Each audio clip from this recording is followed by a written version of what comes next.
Bienvenue pour cette exploration au cœur d'une énigme céleste assez incroyable. On part aujourd'hui au Mali, sur les traces des Dogons, un peuple dont on dit depuis longtemps qu'ils ont des connaissances astronomiques vraiment déconcertantes sur Sirius, l'étoile la plus brillante, hein. Et le plus fou, c'est que ça concernerait aussi un compagnon de Sirius, une étoile invisible à l'œil nu. Alors la question, c'est comment c'est possible? Oui, c'est une question qui a nourri des décennies de fascination, mais aussi de grosses controverses, hein, il faut le dire. Pour essayer d'y voir un peu plus clair, on va se baser sur des documents assez précis, surtout une recherche ethno-astronomique d'un astrophysicien, Jean-Marc Bonnet-Bidao. C'est paru dans la revue Ankh. En fait, son travail reprend un peu les récits initiaux, ceux des ethnologues Marcel Griol et Germaine Dieterlen, mais surtout il apporte les résultats d'une enquête de terrain, une enquête menée en 1998 pour chercher des preuves matérielles. D'accord, donc notre but, c'est d'analyser ce que ces sources nous disent sur ce savoir dogon lié à Sirius. On va comparer ça avec ce que l'astronomie moderne sait, et surtout voir s'il y a des indices concrets sur place d'observation. Essayer de démêler ce qui est prouvé de ce qui reste un peu mystérieux, quoi. Parce que c'est quand même une affirmation assez stupéfiante au départ. Alors, pour comprendre, revenons peut-être au début. Qui sont des Dogons et comment on a découvert cette histoire? Tout à fait. Alors, les Dogons, ils vivent au Mali, dans une région magnifique, les falaises de Bandiagara. Leur culture est incroyablement riche, complexe, et c'est dans les années 1930 que deux Français, Marcel Griol et Germaine Dieterlen, des ethnologues, ont commencé un travail énorme pour documenter leur vision du monde, leur cosmogonie. Un travail de très longue haleine, hein, basé sur des entretiens très poussés, sur des décennies avec des sages, des initiés Dogons. Ok. Et c'est là, au fil de ces conversations, que sort cette histoire incroyable sur Sirius A. C'est ça. Dans leur écrit, notamment un article important en 1950, puis un livre majeur, Le Renard pâle, Griol et Dieterlen expliquent que les Dogons connaissent Sirius qu'ils appellent Sigi Tolo. C'est l'étoile du Sigi, le Sigi étant une de leurs cérémonies les plus importantes. Mais, et c'est là que ça devient fascinant, ils parlent aussi d'un compagnon, Potolo. Et ce nom Potolo, il est directement lié à une graine, celle du fonio, le Digitaria. Le fonio. Pourquoi cette graine? Parce que le fonio, pour les Dogons, c'est la plus petite des graines qu'ils cultivent. Elle symbolise vraiment le commencement, le germe de tout, l'infiniment petit qui est à l'origine de tout. Et ce qui est troublant, c'est que les caractéristiques qu'ils donnent à l'étoile Potolo, d'après les ethnologues, elles font écho à cette idée de petitesse, mais avec des détails étonnamment précis sur le plan astronomique. Ah oui. C'est-à-dire, quel détail? Alors, selon ce que rapporte Griot et Dieterlen, les Dogons décriraient Putitolo comme minuscule, mais aussi comme la plus lourde de toutes choses, d'une couleur blanche, très brillante, et faisant une orbite autour de Sigitolo en 50 ans environ. Ils évoquent même une possible troisième étoile, Emeyatolo, liée, elle, au Sorgo, qui aurait aussi un rôle. Attendez une seconde. Une étoile minuscule, mais hyper dense, la plus lourde, blanche, et une orbite de 50 ans autour de Sirius B. Mais ça colle de façon ahurissante avec ce qu'on sait aujourd'hui de Sirius B. Sirius B, c'est une naine blanche. Exactement ça. Petite comme la Terre, mais hyper dense. La masse du Soleil. Blanche parce qu'elle est très chaude. Et son orbite, c'est confirmé, 50,1 ans. C'est fou. Le hic monumentin, c'est que Sirius B, on ne la voit absolument pas à l'œil nu.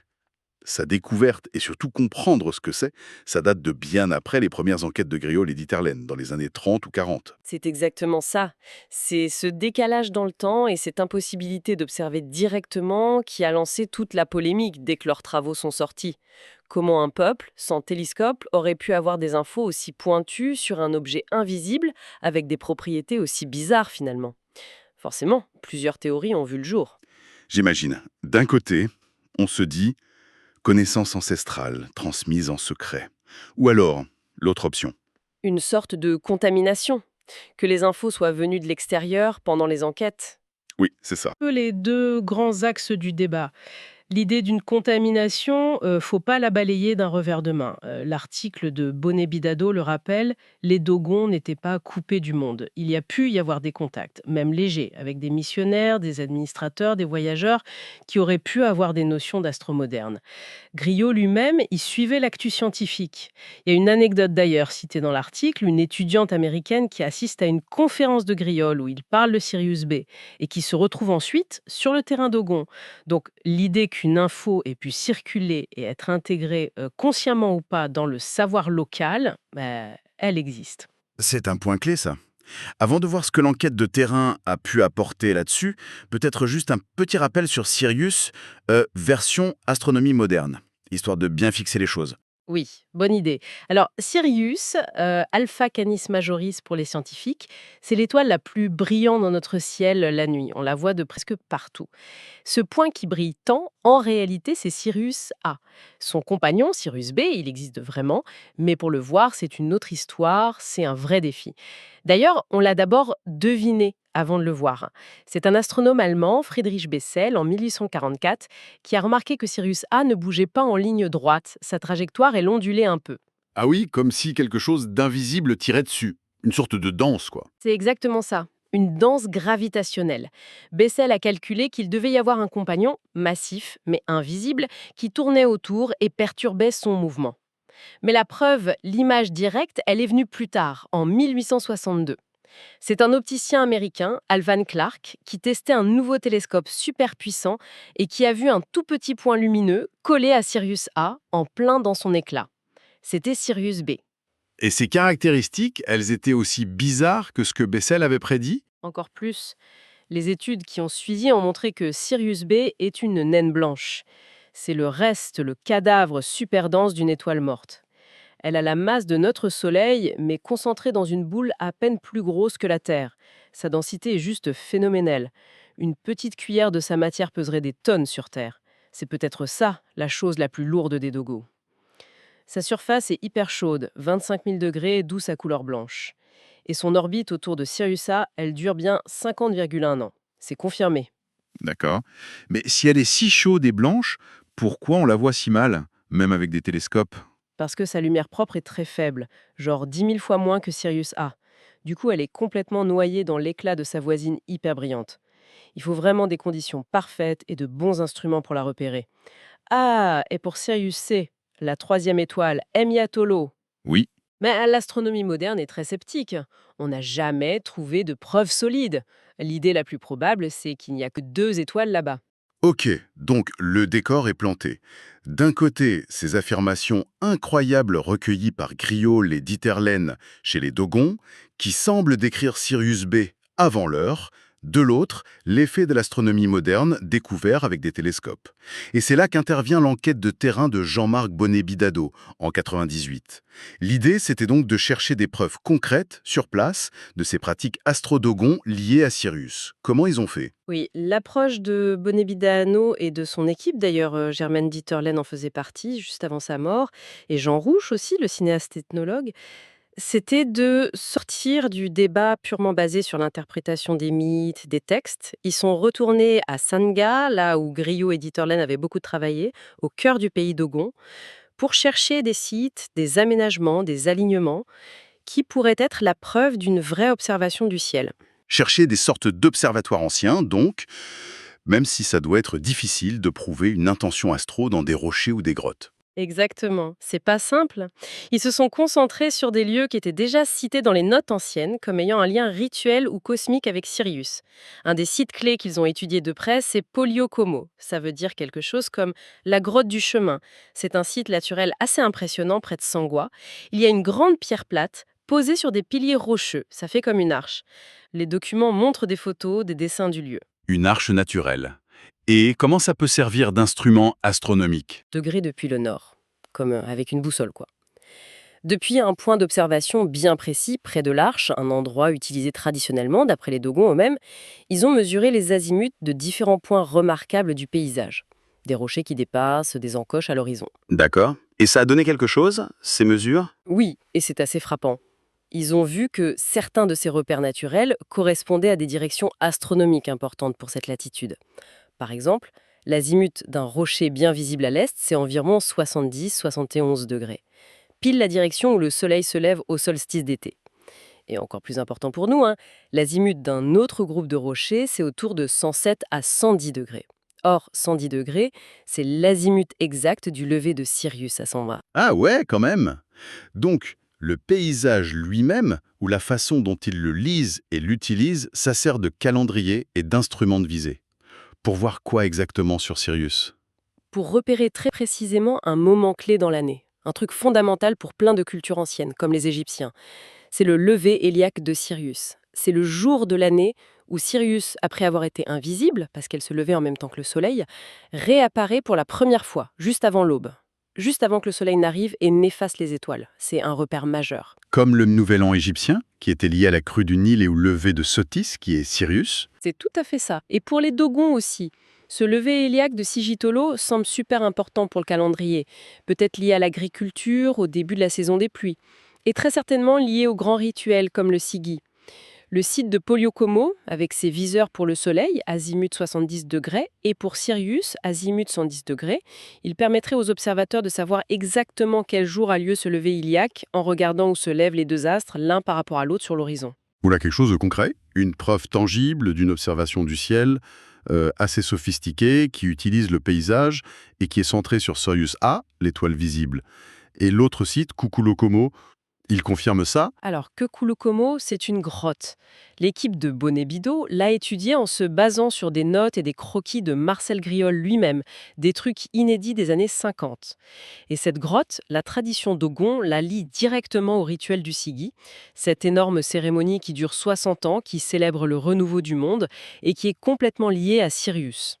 Griol avait noté qu'il y avait des peintures rituelles et une pierre de visée. Une pierre de visée, ça sent l'observation dirigée. Oui, tout à fait. En analysant les descriptions de Griol, Bonnet-Bidot a pu voir comment c'était fait. Depuis un endroit précis dans la grotte, que Griol appelait l'emplacement de l'homme pour la visée, l'ouverture de la grotte cadre une partie bien précise de l'horizon est. Et l'axe de cette visée, à travers l'ouverture, eh bien, il correspond encore à un azimut d'environ 110 degrés. Encore l'azimut du lever héliaque de Sirius. C'est fou cette convergence. Absolument. Les deux sites, Poliokomo avec ses alignements naturels et Kikulukomo avec son orientation architecturale simple mais efficace, les deux confirment bien qu'il y a une vraie tradition d'observation astro chez les Dogons. Une astronomie pratique, à l'œil nu, centrée sur le suivi du cycle annuel de Sirius A, Sigitolo, et surtout pour déterminer son lever héliaque, un moment clé pour leur calendrier et leur rituel. Ok, si je comprends bien, ces découvertes sur le terrain, elles sont super importantes. Elles valident une grosse partie du travail de Griol et d'Iterlen. L'intérêt profond des Dogons pour Sirius, c'est pas juste un mythe, c'est réel, c'est ancré dans des pratiques, c'est visible dans le paysage. C'est exactement ça. L'enquête de Bonnet-Bidot apporte une preuve matérielle, si on veut, de l'importance culturelle de Sirius pour les Dogons et de leurs compétences en observation du ciel. Mais alors, revenons à notre énigme du début, celle de Potolo, Sirius B. L'étoile invisible, petite, dense, avec son orbite de 50 ans. Est-ce que ces sites Poliokomo ou Kukulukomo, ils donnent le moindre indice sur la façon dont les Dogons auraient pu savoir ça? Est-ce qu'ils permettent, d'une façon ou d'une autre, de voir Sirius B ou de deviner ses propriétés? Ces sites, ils sont clairement faits pour observer le lever de Sirius A, l'étoile visible par rapport à l'horizon, par rapport au Soleil, des trucs qu'on voit à l'œil nu. Ils ne donnent absolument aucun moyen de voir la toute petite Sirius B qui est collée à Sirius A et complètement éblouie. Et encore moins de savoir sa masse, sa densité ou sa période orbitale précise. Pour ça, il faut des télescopes, point. Donc oui, les découvertes de terrain confirment une astronomie dogone sur Sirius A.